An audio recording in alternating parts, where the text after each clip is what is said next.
కొండబాబు గారు కూడా అదే చెప్తా ఉన్నారు. చూడండి సార్ ఎలా ఉందంటే అదే చెప్తా ఉన్నారు. నేను మీకు ఎప్పటి నుంచో మొత్తుకున్నాను సార్, ఇదే మీకు మీ దృష్టికి తీసుకొస్తుందని. ఇందాక మీకు చెప్పాను, కొండబాబు మనం కూర్చోబెట్టి మనం మెత్తగా ఉంటే సరిపోతుంది, మనం గట్టిగా మాట్లాడాలి దీని మీద మనం అందరం అని అది చెప్తా ఉన్నాను కొండబాబు గారికి. మనోహర్ గారికి ఆయన being a civil supplies minister నాకు ఏమి చేయాలి, నేను ఎన్నిసార్లు చేసిన యాక్షన్ ముందుకు వెళ్ళట్లేదంటే డిస్ట్రిక్ట్ సివిల్ సప్లైస్ అధికారిని పిలిచి నేను అడుగుతున్నాను రాగానే. నేను ఇక్కడున్న సెక్యూరిటీ అధికారిని అడిగా, చెక్ పోస్టుల సెక్యూరిటీ అధికారి, మీకు పర్మిషన్ ఎవరు ఇచ్చారు, హూ చెక్స్ దిస్ అంటే మాకు నో అబ్జెక్షన్ సర్టిఫికేట్ ఉంది. ఎవరిచ్చారు మీకు, దాని మీద అధికారికంగా ఏమైనా ఉత్తర ప్రత్యుత్తరాలు ఉన్నాయా? సమాధానం లేదు.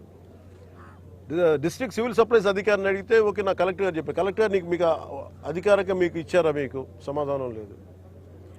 ఇవన్నీ చూస్తుంటే ఇది ఏమైపోయిందంటే చాలా డీప్ ఇంట్రికేట్ నెట్వర్క్ లాగా ఉంది.